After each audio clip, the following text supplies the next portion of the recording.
माँ कसम शिकायत नहीं करते। लेकिन नॉमिनेशन रद्द करने का धमकी बेकार दे रहे हैं। हम लोग संसद में जाना चाहते हैं, अपराधी मत बनाइए। चुनाव लड़ना उद्देश्य नहीं है, मकसद नहीं है, रद्द कर दीजिए।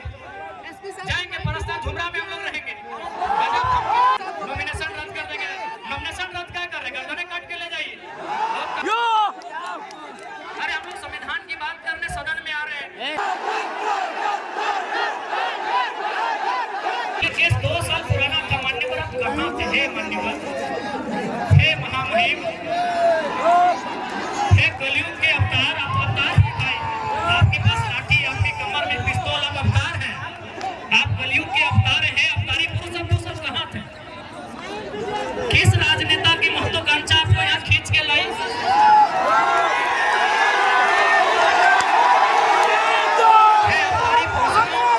आप निश्चिंत रहे, हमें कुछ नहीं होगा। आप यहाँ से आराम से घर चले जाइएगा। आपसे प्रार्थना है, आप अपनी मेहनत से यहाँ तक आते हैं। आप जनता को बेवकूफ बनाकर नहीं आते हैं, नेता बेवकूफ बनाते हैं। उनके सामने आप इतने गौण हो जाते हैं, आप इतने बौने हो जाते हैं, आप इतने मौन हो जाते हैं। तो सच में अगर आपको लगता है कि आज के नेता आपको काम करने अच्छा से नहीं दे रहे हैं, तो आपको विश्वास दिलाते हैं 24 में हमारी सरकार बनाइए, आपको सम्मान के साथ काम करने दिया जाएगा। प्रशासन आपका भी धन्यवाद, आपने कोऑपरेट किया। ड्यूटी का सवाल है, आप भी मजबूर रहते हैं। बड़ी कदमें उनके कंधों पर, बड़े सितारे उनके कंधों पर।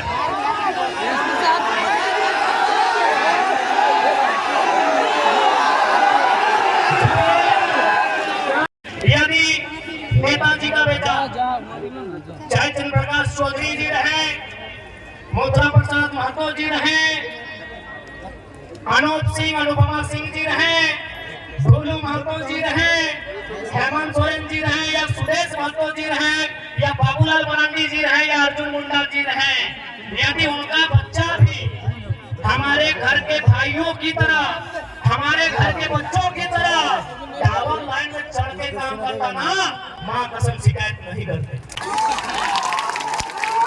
यदि उनका बच्चा हैदराबाद खटने जाता ना, शिकायत नहीं करते। यदि उनका बच्चा सूरत में कपड़ा की फैक्ट्री में काम करता ना, हम शिकायत नहीं करते। लेकिन अब पता कर लीजिए, नाम लेने की आवश्यकता नहीं है, उनके बच्चों में क्या योग्यता है, नहीं है। कोई किसी कॉलेज का डायरेक्टर है, किसी का बेटा दिल्ली में बैठकर कंपनी चलाता है, और आपके बेटे शाम को ड्रीम एलिमेंट में 49 रुपया लगाते हैं। इसलिए आज नया भारत अभी नहीं कह सकते कैसा होगा, लेकिन नया झारखंड हम लोग देख रहे हैं। नया भारत का दृश्य कैसा होगा ये शायद हम और आप नहीं कह सकते, लेकिन नया झारखंड कैसा होगा ये दृश्य हम और आप देख रहे हैं।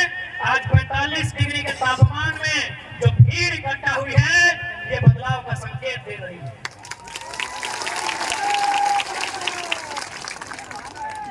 इसलिए आज ध्वनि के बीच स्पष्ट क्या चाहो, और साथ ही साथ ध्वनि मन में एक सवाल आओ कि हमने की काम करवाई, तो पहला काम कहना चाह रहे हैं कि अगर हम लोग जीतेंगे तो क्या हो सकता है, क्या कर सकते हैं। आप 25 मई को जिस दिन वोट देने के लिए जाएंगे, 25 मई को जिस दिन अपने घर से वोट देने के लिए जाएंगे, एक काम कीजिएगा, आप अपने घर से अपने मतदान केंद्र की दूरी को नाप लीजिएगा। मतदान केंद्र यानी जहां आप वोट देने जाएंगे, किसी मिडिल स्कूल में, किसी पंचायत भवन में, किसी आंगनबाड़ी में, आपके घर से जहां भी आप वोट देने के लिए जाएंगे वहां की दूरी नाप लीजिएगा। क्योंकि हम लोग जो पहला काम करेंगे वो काम ये होगा कि जितनी दूरी पर जाके आप हमें वोट देंगे, उसकी आधी दूरी पर हम लोग संसद लाइब्रेरी की स्थापना करेंगे। उसकी आधी दूरी पे एकदम ऑन दी रिकॉर्ड कहते हैं, लाइव चल रहा है, मीडिया रिकॉर्ड कर रही है। गिरिडीह लोकसभा में 22 का बूथ आते हैं। सौगंध इस गिरिडीह लोकसभा की मिट्टी की, सौगंध झारखंड की जनता का। हम लोग तो पहला काम करेंगे कि हम लोग सांसद लाइब्रेरी की स्थापना करेंगे और वो लाइब्रेरी चार चंदन क्यारी में नहीं होगा। वो लाइब्रेरी जहां आपका काम है, जितनी दूरी पर आपका वोट वाला बूथ होगा, उसकी आधी दूरी में वो लाइब्रेरी की स्थापना की जाएगी। ये हम लोग पहला काम करेंगे, क्योंकि मेरा मानना है कि शिक्षा असल कारण है हमारी मुक्ति का।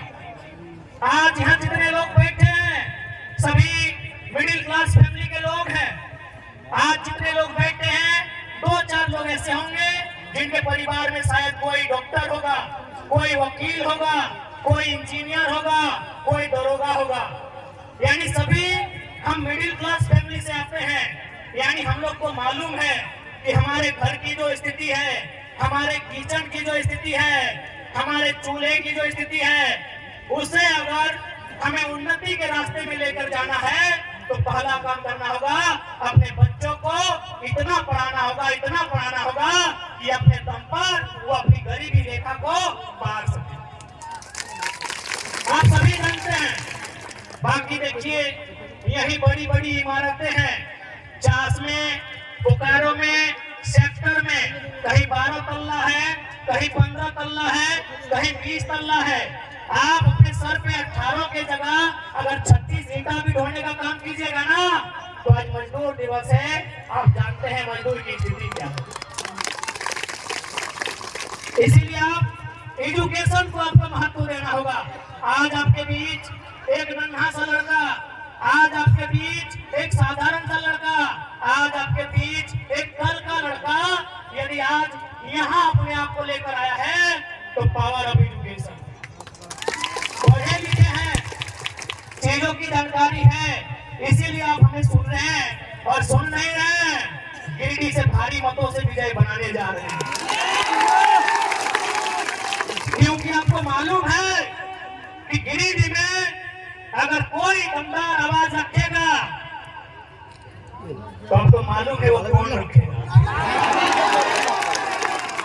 गिरिडीह लोकसभा रहे या कोई सीट रहे, आपको मालूम है वो आवाज हमारे दल के लोग रखेंगे, वो आवाज टाइगर जयराम महतो की सेना रखेगी, ये आपको मालूम है। क्योंकि हम कोयलांचल की धरती में खड़े हैं। धनबाद, बोकारो, गिरिडीह के सीमांकन क्षेत्र को, रामगढ़ होते हुए हजारीबाग के क्षेत्र को हम लोग कोयला का क्षेत्र कहते हैं। लेकिन आज आपको जानकारी देना चाहेंगे, इसी धनबाद बोकारो को जोड़ने का काम दामोदर नदी करती है। आपको जानकारी देना चाहेंगे कि हमारे झारखंड में 27% कोयला का खनन किया जाता है। शायद आप लोग जानते भी होंगे 27% कोयला अकेले झारखंड देता है। लेकिन आपको मालूम है हेडक्वार्टर कहाँ है? आपको मालूम है हेडक्वार्टर कहाँ है? कलकत्ता। कितना शर्म की बात, कितने दुर्भाग्य की बात कि कोयला हमारी जमीन पर और हेडक्वार्टर कलकत्ता। इसीलिए अगर गिरिडीह लोकसभा से जीतते हैं तो सदन में हमारा ये सवाल होगा कि आज के बाद से हेडक्वार्टर कलकत्ता नहीं, धनबाद या बोकारो होना चाहिए। अब ये सवाल बनता है कि धनबाद या बोकारो अगर कोल इंडिया का हेडक्वार्टर बनेगा तो फायदा क्या होगा? फायदा ये होगा कि आज जो समस्याओं को लेकर हम कोर्ट के चक्कर काट रहे हैं, आज जिन समस्याओं को लेकर हम दर बदर की ठोकर खा रहे हैं, उन समस्या का समाधान सामने होगा।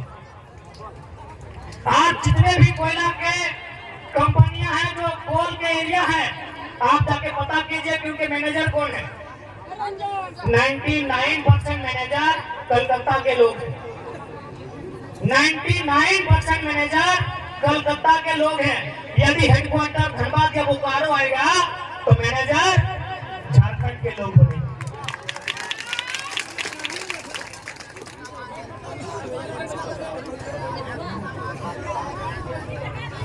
ठीक है, समय अभी कितना है?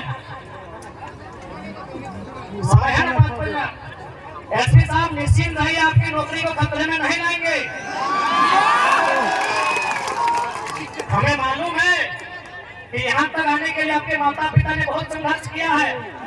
हमें मालूम है आपके साथ तमाम पुलिस पदाधिकारी, पुलिस के जवान आज तो यहाँ पर बहुत संघर्ष किए हैं। यकीन मानिए जयराम महतो का मतलब ही होता है सामाजिक न्याय। तो आपके साथ अन्याय कैसे करेंगे भला? आपको अरेस्ट ही करना है ना, कर लीजिएगा। एकदम हजारों की भीड़ में देंगे, भागने वाला थोड़ी है, कर लीजिएगा। लेकिन 5 बजे का समय है, उसको कहने दीजिए जनता को। आग्रह है आपसे।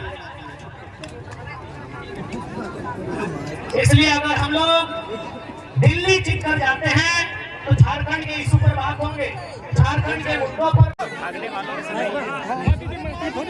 वहाँ भी हम स्पष्ट बोलेंगे और यहाँ भी स्पष्ट बोलेंगे। मामला पहला बात यह है कि एक साजिश, जब ये आंदोलन हुआ था 21 मार्च 2022, चुप रही है, तो उस समय के जो डीएसपी थे उस क्षेत्र के, उनका बयान था कि इन्होंने आंदोलन उसी क्षेत्र में किया है जहाँ आंदोलन की अनुमति थी।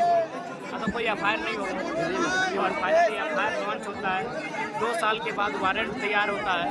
और बड़ा सौभाग्य चाहिए या दुर्भाग्य, नॉमिनेशन के दिन पुलिस की टीम अरेस्ट करने आती है। हमने भी कहा कि आप सहर्ष अरेस्ट कीजिए, हमें कोई आपत्ति नहीं है। लेकिन कहीं न कहीं लोकतांत्रिक व्यवस्था में न जाने कितने नेता हैं चुनाव लड़ रहे हैं जिनके नाम पर कितने केस हैं। अभी वो केस जेन्युइन है, हम लोग तो आंदोलनकारी छात्र हैं। तो ये थोड़ा सा दुर्भाग्य लगता है कि आज की हद तक लोग आवाज़ को दबाने का प्रयास करते हैं। खैर हम लोग दबने वाले नहीं हैं, आवाज़ बुलंद होती रहेगी। लोकसभा का चुनाव हम लोग जीतेंगे, सदन तक अपनी आवाज़ लेकर जाएंगे और मुझे उम्मीद है जनता अपने वोट से उनको उत्तर देने का। विधानसभा घेराव आपने किया, उस वक्त भी काफी संख्या में लोग आपके साथ थे। नियोजन नीति की आप बात कर रहे थे, भाषण भी आपने कहा, बहुत सारी बातें आपने कही। इसका क्या मतलब है? आज ही के दिन को क्यों चुना गया? देखिए आज के दिन को इसलिए चुना गया है ना कि दोनों प्रत्याशी जो होंगे या उनके जो राजनीतिक पार्टी होंगे या उनके कोई बड़े नेता होंगे, उनके माध्यम से प्रेशर बनाया गया होगा। क्योंकि अभी हमसे हर किसी को खतरा होने लगा है, इस लिहाज से ये प्रेशर बना होगा। और आसान नहीं है, आज लोग पैसे देकर भीड़ नहीं ला पाते हैं। 1.5 लाख के लमसम लोग आए हैं, तो इससे ये बात उनको खल गया और फाइनली अपनी। जयराम महतो क्या करेंगे? क्या जयराम महतो को डर लग रहा है? नहीं, हमको डर नहीं, मरना है कि सबको, डर के क्या करें? क्या दादा ये विपक्ष का साजिश है क्या? देखिए किसकी ये कह पाना मुश्किल है। जयराम जी क्या स्टेप है? चुनाव मुंह पर है, आप क्या स्टेप लेंगे? कैसे आप अपने वोटरों को सेटिस्फाई करेंगे? देखिए हमारे जो कार्यकर्ता है वहाँ तक जाएंगे और उनको सेटिस्फाइड करेंगे और उनको अपने पक्ष में मतदान। संगठन नया है क्या? संदेश देके जा रहे हैं अंदर करने की कोशिश की जा रही है? ऐसा नहीं, छवि खराब क्या होगी? आंदोलनकारी का मतलब ही गिरफ्तारी होता है। छवि खराब नहीं होगी, छवि बेहतर बनेगी। संगठन नया है क्या? संदेश देके जा रहे हैं अपने कार्यकर्ता को? अपने कार्यकर्ताओं को यही संदेश देना चाहेंगे कि जब तक हमारी वापसी नहीं होती है तब तक बेहतर तरीके से रहेंगे, मिलजुल कर रहेंगे, आपसी समन्वय के साथ रहेंगे, समझ में आते हुए और जो हमारे प्रयास बताने का कोशिश करेंगे। क्या जयराम महतो मानते हैं कि आपने कानून का उल्लंघन किया था उस दिन घेराव करने नहीं, देखिए वो वहाँ डीएसपी का स्टेटमेंट हमको लगता है आप ही के चैनल में होगा, नहीं होगा आप देख लीजिए। डीएसपी साहब को सनी थे भैया पूछे थे कि क्या इन पर एफआईआर होगा, तो डीएसपी साहब ने तो स्पष्ट कहा कि नहीं, इन्होंने कोई उल्लंघन नहीं किया है। जयराम महतो तुम मत घबराना, हम तुम्हारे साथ हैं। जयराम महतो तुम मत घबराना, हम तुम्हारे साथ हैं। जयराम महतो तुम मत घबराना, हमारे साथ हैं। तो देख पा रहे हैं जयराम महतो रुके सामने संबोधन किया। इतने बड़ी कदमें उनके कंधों पर, बड़े सितारे उनके कंधों पर।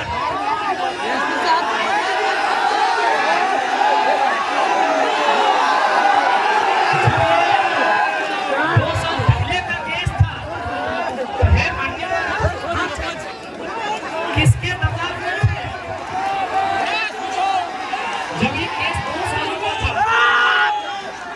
जब ये केस 2 साल पुराना था, मान्यवर आप कहाँ थे? मान्यवर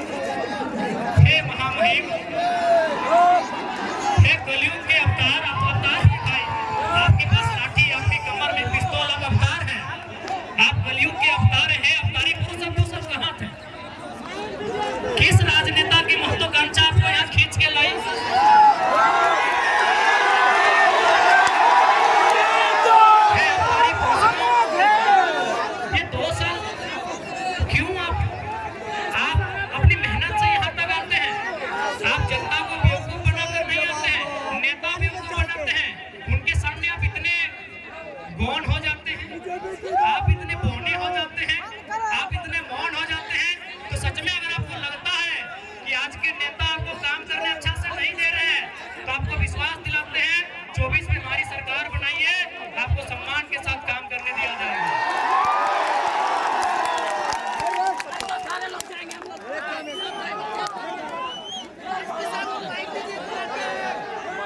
ठीक है, आप सभी से प्रार्थना है शांति व्यवस्था बनाए रखेंगे, लेकिन नोमिनेशन रद्द करने का धमकी बेकार दे रहे हैं। हम लोग संसद में जाना चाहते हैं, अपराधी मत बनाइए। चुनाव लड़ना उद्देश्य नहीं है, मकसद नहीं है, रद्द कर दीजिए। जाएंगे परस्पर झुमरा में हम लोग रहेंगे।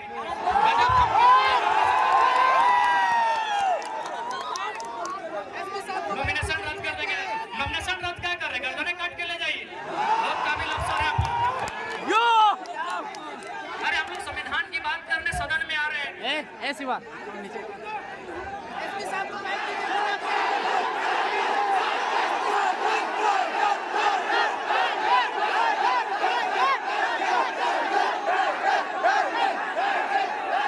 ठीक है, तो आज जितने भी जनता जनार्दन आए हैं, विशेष धन्यवाद आयोजन कमेटी का, जिसमें आलोक बाबू, हमारे करमदा, हमारे महासचिव माननीय इस क्षेत्र के हमारे लोकेश बाबू और उनके साथ मदन सर का भी, जो भी इस क्षेत्र के अर्जुन दा, अमित जी, सभी का धन्यवाद देते हैं। विशेषकर आलोक दा, रोनित बाबू भी, विशाल जी बड़ा अच्छा काम किए, और मीडिया कर्मी जो भी आए आपका बहुत बहुत धन्यवाद। तमाम मीडिया कर्मी आए हैं, आपका धन्यवाद। तमाम मीडिया कर्मी, प्रशासन आपका भी धन्यवाद, आपने कोऑपरेट किया। ड्यूटी का सवाल है, आप भी मजबूर रहते हैं। बाकी जितने जनता जनार्दन आए उनका धन्यवाद। सभी को जोहार करते हैं। राहुल जी भी बीच में थे, राजकुमार दा है, शिवाजी है, सबका धन्यवाद, जोहार करते हैं। ठीक है, आप लोग यहाँ से आराम से घर चले जाइएगा, आप निश्चिंत रहें, हमें कुछ नहीं होगा। आप यहाँ से आराम से घर चले जाइएगा, आपसे प्रार्थना है।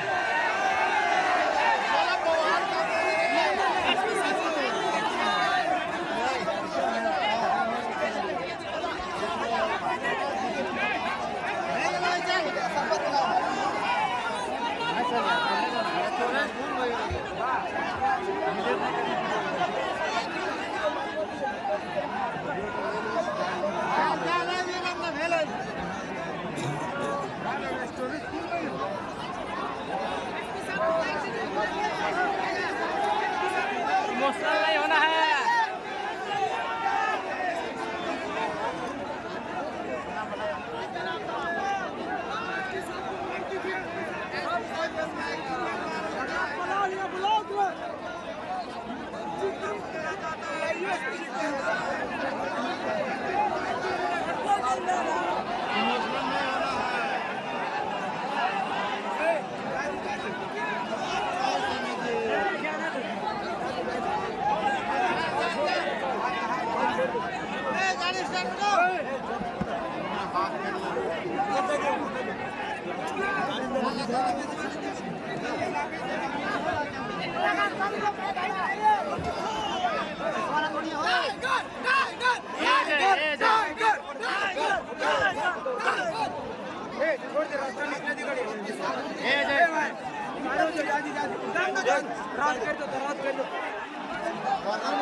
अरे यार जाने को नहीं है गाड़ी को।